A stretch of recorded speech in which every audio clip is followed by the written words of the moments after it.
Working around powered mobile equipment is a common reality in the construction industry. Often, this is completed without issue. However, when standard industry safe work practices are bypassed, or complacency amongst workers and/or operators sets in, there is one certainty. When equipment and workers contact one another, equipment always wins.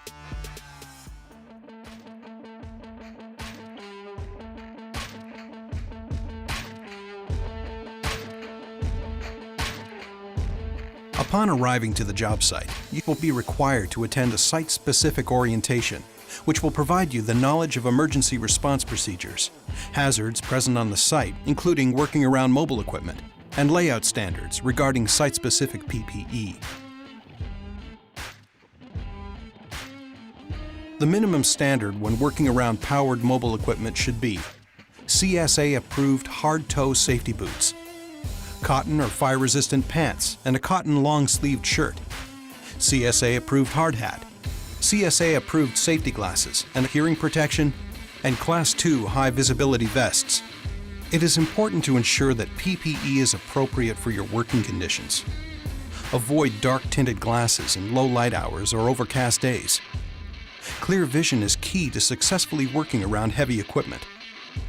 Restrict the use of any kind of clothing that could impair your vision, such as hoodies, as they limit your peripheral vision. All equipment has different blind spots, and it's critical that workers stay clear of these areas in all situations. Some common pieces of equipment have their blind spots illustrated here. These blind spots are considered the danger zone and must be kept clear of personnel at all times. It's important to realize that danger zones will move and change with the equipment's operation and direction of travel. With pivoting equipment such as excavators, you must also consider swing zones of the counterbalances and booms. An operator is at an extreme disadvantage when it comes to blind spots, and workers must always approach as if the operator cannot see them. Clear communication is a key element when it comes to working around mobile equipment. Never assume the operator can see you or knows what you are about to do. Regardless of what role you have in the operations on a construction site, it's essential to be able to communicate with equipment operators.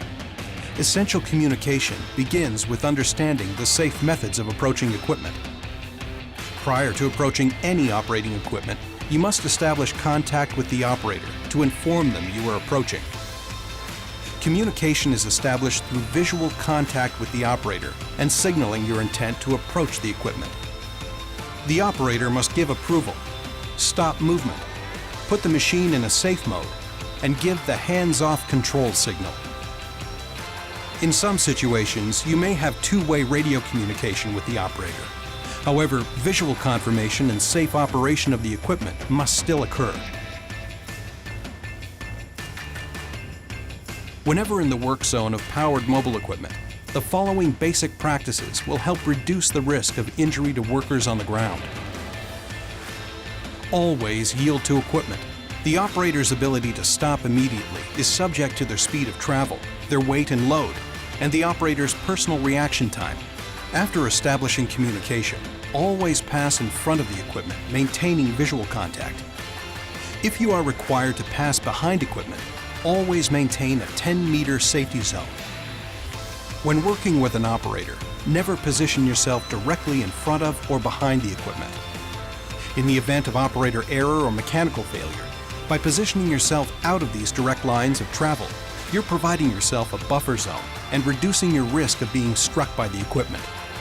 Be aware of possible falling debris or material from equipment when traveling or maneuvering. It is not uncommon for debris to fall from the buckets of excavating equipment or from the boxes of transport equipment. Additionally, never position yourself or walk below any suspended load, regardless of the situation. A simple error by the operator or mechanical failure can result in being crushed by the equipment or buried by material. Equipment operators have a tremendous responsibility in ensuring the safety of those around them.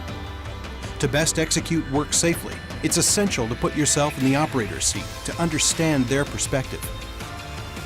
The operator has to monitor their blind spots to ensure that no one enters these danger zones.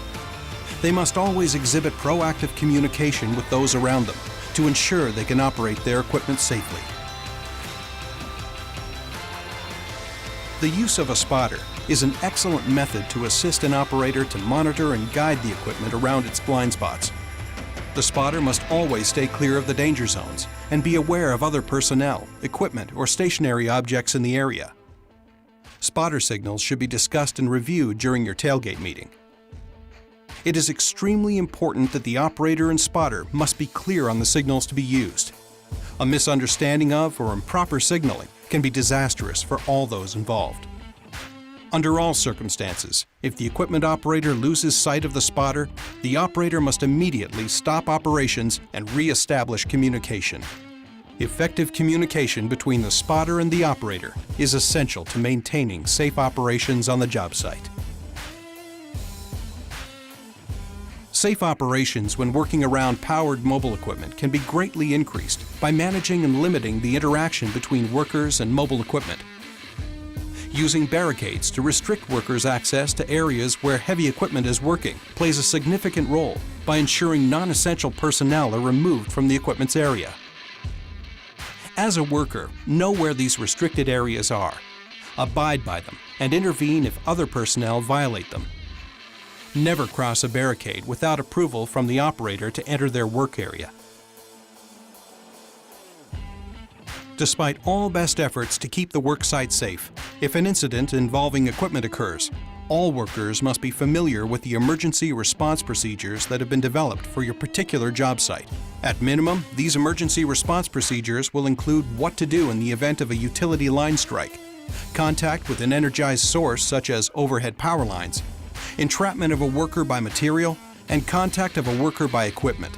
In order for the best possible outcome in an emergency situation, you must know these procedures ahead of time. Asking for direction during an emergency greatly reduces the likelihood of any positive outcome of enacting your site's ERP. Working around powered mobile equipment is a common and essential process in the construction industry. While the hazards are an ever-present reality when working around this equipment, the risks can be controlled and often eliminated, making this element of construction safe and productive.